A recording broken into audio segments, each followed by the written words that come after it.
강원도 현안과 이슈를 짚어보는 헬로 이슈토크 시간입니다. 지난 6월 전국 동시 지방선거로 유권자의 선택을 받은 도내 자치단체장들의 인터뷰를 이어가고 있는데요.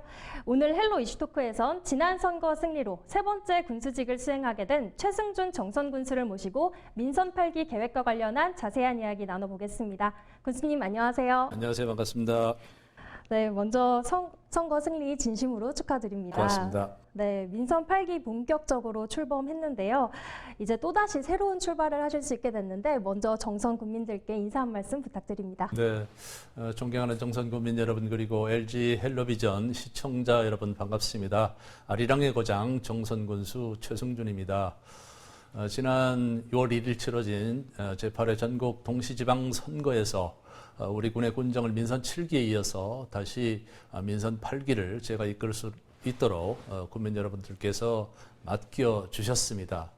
국민 여러분들께서 바라고 염원하는 대로 최상의 정선 그리고 행복한 정선을 만들기 위해서 700여 공직자와 함께 노력을 다하겠습니다. 그리고 선거 과정에서 빚어졌던 국민들 간의 갈등을 조속하게 봉합을 하고 하나 된 정선으로 발전하는 최고의 정선을 만들어 나가겠습니다. 고맙습니다.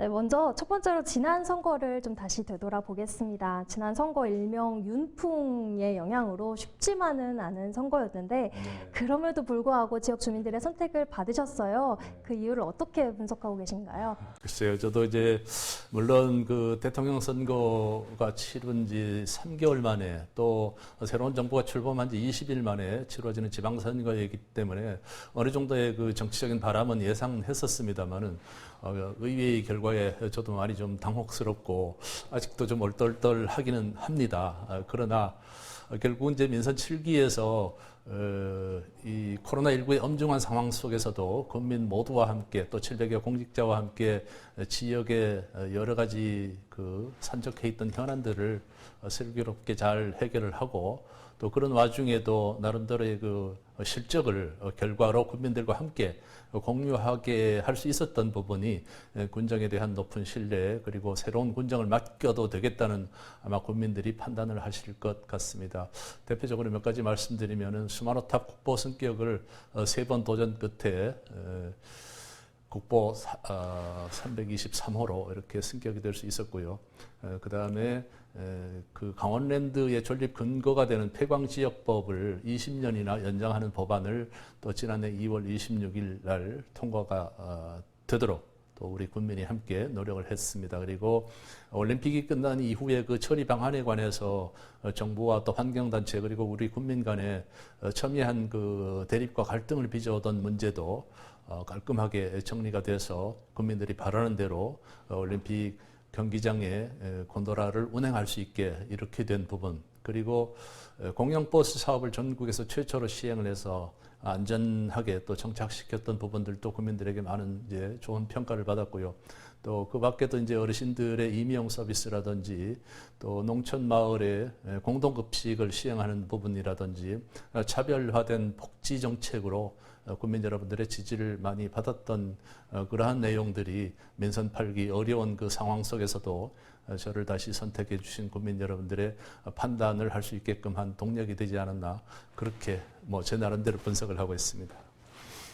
그렇다면 지난 임기에 이어서 이번 임기에도 계속 쭉 진행되는 또 정책도 어떤 게 있을까요? 네, 지금 말씀드린 그런 국민 기본소득이 가장 중요한 과제가 되겠습니다. 이것은 그 정부의 승인을 받아야 되는 그 과정이 남아 있는데 재원이라든지 그다음에 이 안정적으로 그 또 지속 가능한 시행이 된다고 하는 것을 입증을 해야 되기 때문에 우리 군은 다른 지자체와는 틀리게 강원랜드에서 매년 주식 배당금을 90억에서 한 100억 정도를 세입으로 이렇게 받고 있습니다. 그 재원을 활용을 해서 당초에 그 국민들의 재원이었거든요. 이것을 국민들에게 돌려드리는 방안이 되겠습니다. 구체적으로 말씀드리면은 우리 국민 모두에게 연령이나 성별 또 지위의 고하라든지 소득이나 그 재산 여부에 상관없이 모든 국민에게 공평하게 1인당 한 20만 원 정도 이렇게 지원이 될 것 같습니다. 이렇게 함으로 인해 가지고 국민의 기본소득이 확보가 되면은 정주의식도 높아질 것이고 또 귀농귀촌을 이렇게 앞두고 있는 도시인들에게는 선택을 용이하게 정선군으로 할 수 있지 않을까. 그 밖에도 뭐 공영버스라든지 또 어르신 임용 서비스라든지 다른 지역에 없는 그런 이제 여러 가지 국민들에게 혜택이 있기 때문에 국민 기본소득과 함께 우리 군이 인구 감소나 소멸을 걱정하는 것이 아니고 발전할 수 있는 그런 도시로 갈 수 있는 기반이 될 수 있는 정책이기 때문에 그런 국민 기본소득에 이렇게 매진할 그런 생각입니다. 네, 기본소득제 추진하기 위한 이제 예산 확보를 강원랜드 배당금을 통해서 하시겠다라고 말씀해 주셨는데 아무래도 이렇게 지속적인 예산 확보를 위해선 강원랜드 매출 감소를 막는 방안이나 또 활성화하는 방안도 함께 필요할 것 같아요. 어떻게 생각하시나요? 그렇습니다. 강원랜드가 2000년 처음 개장해서 지금 22년째가 됐는데 이 코로나19 상황을 맞이하면서 처음으로 2020년, 2021년에 사실 매출이 거의 급감했습니다. 평년에 한 3분의 1 수준으로 급감하면서 우리 군의 지방세 수입도 많이 줄었고 또 지역의 그 경제 상황도 아주 초토화될 만큼 굉장히 어려운 상황을 겪었었거든요.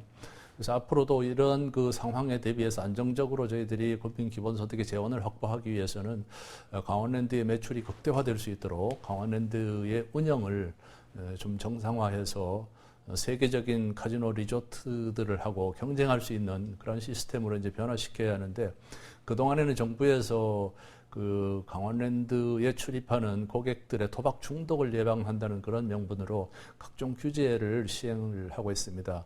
강원랜드의 매출 총량을 제한을 하고 있고 또 게임 테이블 증서를 막고 있습니다. 그리고 객장의 면적도 물론 이제 확대하지 못하게 하고 있고 또 출입하는 고객의 그 출입 일수를 제한한다든지 여러 가지 그런 규제로 인해 가지고 강원랜드가 확장하는 것을 발전하는 것을 저해하고 있습니다. 이제는 폐광지역법이 20년 연장이 된 그런 것을 계기로 해서 이제 정책을 위반하시는 정부 당국자나 정치권 또 국민 여러분들께 이게 카지노 산업이라고 하는 것이 꼭 적폐로 적폐의 대상인 이제 규제의 대상으로 이렇게 볼 것이 아니라 산업의 한 분야로 보아가지고 외국의 카지노들, 마카오 카지노, 그다음에 필리핀, 싱가포르 카지노, 그리고 곧 개장할 일본의 그런 카지노들하고 경쟁하려면은 규제를 다른 지역의 카지노처럼 완화해서 정상적인 영업을 할 수 있도록 해서 카지노의 그 강원랜드 리조트의 규모를 현재 규모의 한 2배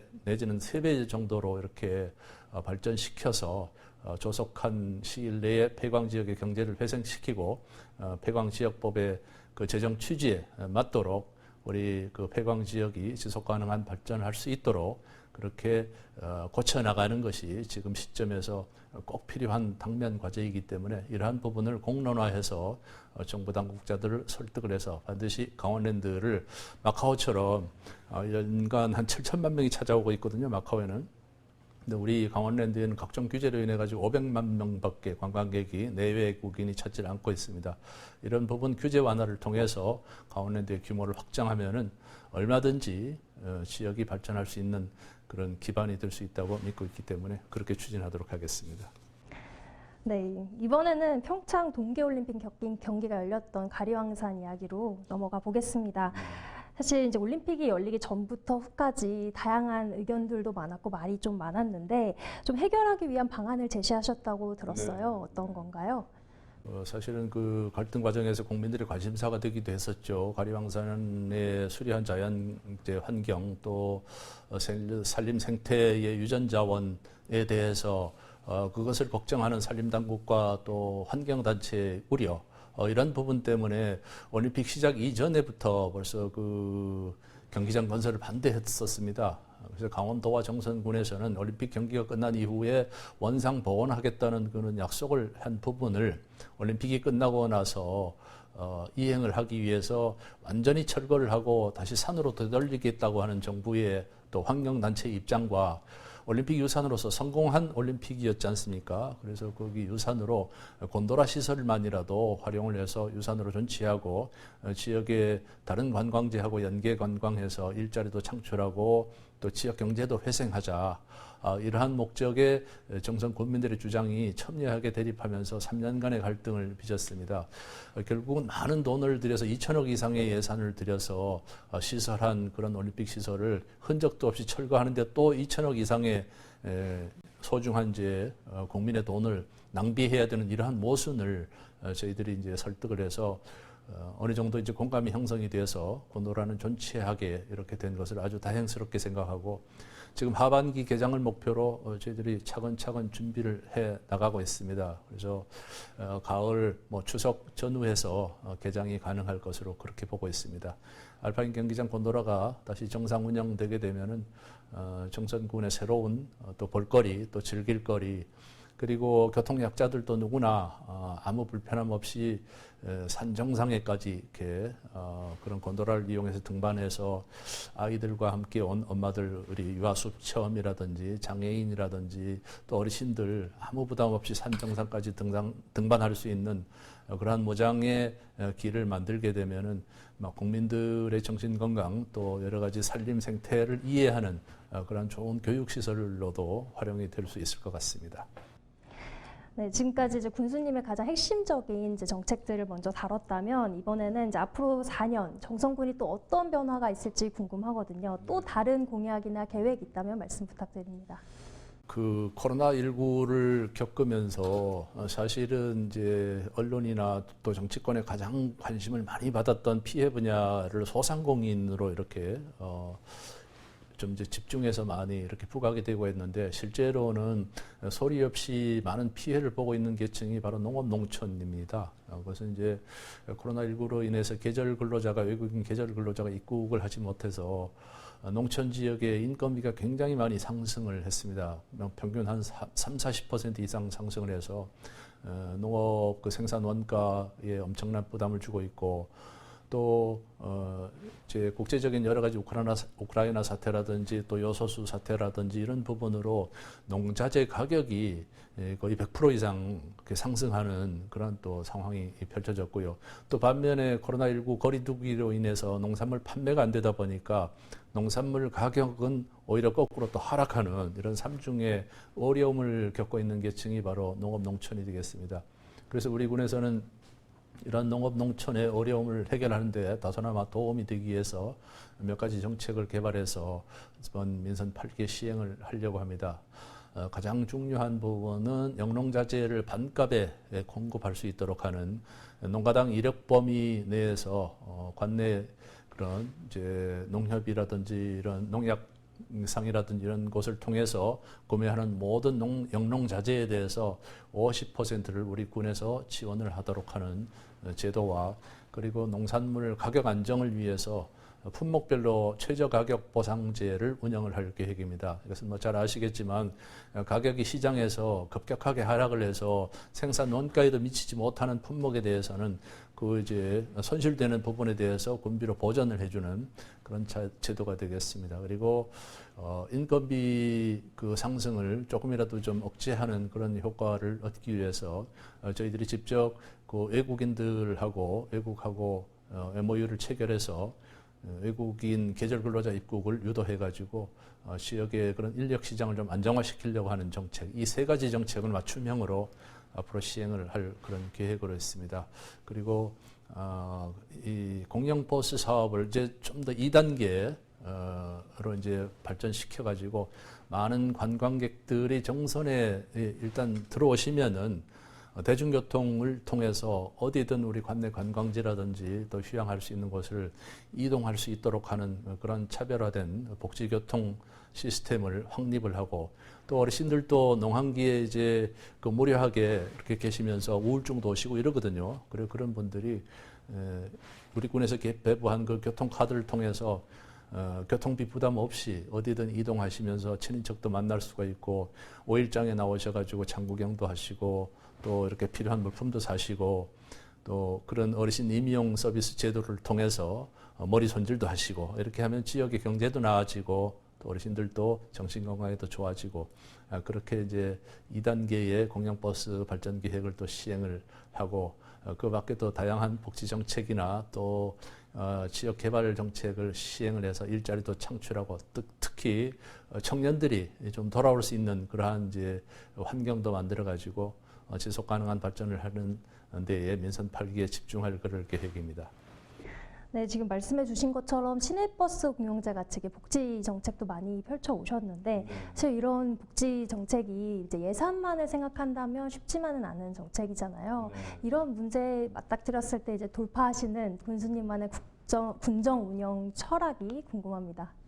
뭐 그렇게 이제 특별한 뭐 철학이 있다기보다는 저는 이제 그 어떤 상징적인 구호나 이제 그 명분에 그치는 그러한 정책보다는 국민들이 실제로 피부로 느낄 수 있는 그런 행복함을 느낄 수 있는 정책을 시행하는 것이 그 정말 국민들을 위한 행복 정책이다 이런 생각은 이제 늘 갖고 있습니다. 그렇게 해서 이제 시행한 정책들이 바로 이제 우리 관내 모든 학생들에게 친환경 무상급식이라든지 그다음에 교복, 그다음에 체육복, 또 수업료까지 지원해서 완전한 무상교육을 전국에서 이제 최초로 시행을 한 배경이 되겠고 또 더 나아가서 공영버스 사업도 마찬가지가 되겠고요. 어르신 임용 서비스 사업이라든지 또 마을 단위의 그 공동급식을 하는 사업이라든지 이런 부분들은 국민들이 직접 체험할 수 있는, 체감할 수 있는 그러한 그 행복 정책이기 때문에 앞으로도 꾸준히 이제 그렇게 해 나갈 것이고요. 여기에 대해서 이제 이견을 다시는 분들도 있을 수가 있죠. 또 정선군의 인구 규모라든지 예산 규모가 작기 때문에 많지 않은 예산으로 시행할 수 있었기 때문에 가능했던 것이 아니냐.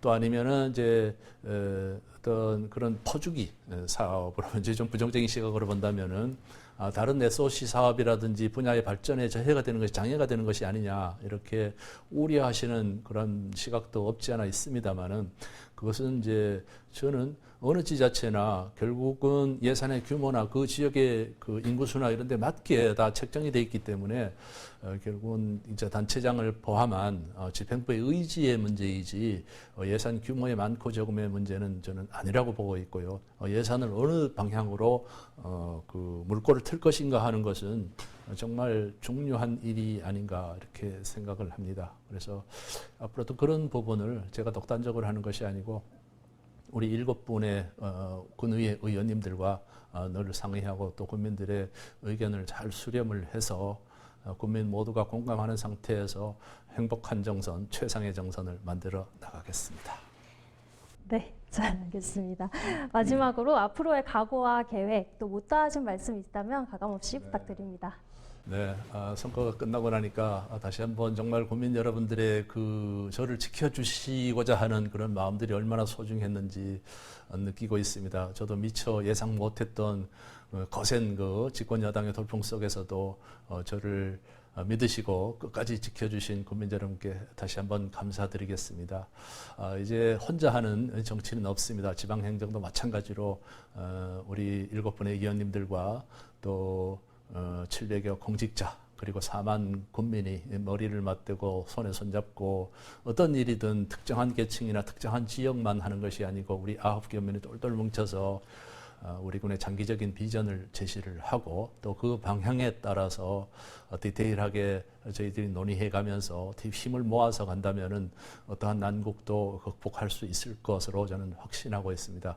국민 여러분들 민선 7기에서도 저와 저희 군정을 믿고 협조해 주시고 도와주신 것처럼 함께 해 주신다고 하면은 우리 민선 8기에도 또 보다 나은 정선, 행복한 정선, 최상의 정선을 만들어 나갈 수 있을 것으로 그렇게 확신하고 있습니다. 국민 여러분들 늘 가정의 건강과 행운이 함께 하시기를 바라겠습니다. 고맙습니다. 네, 정선 국민을 위한 좋은 정책들 펴주시기를 저도 늘 응원하겠습니다. 오늘 말씀 감사합니다. 고맙습니다. 네, 헬로 이슈토크. 오늘은 최승준 정선 군수와 함께 재선 성공 소감과 민선 8기 앞으로의 계획에 대해 들어봤습니다. 지금까지 시청해주신 여러분 감사합니다.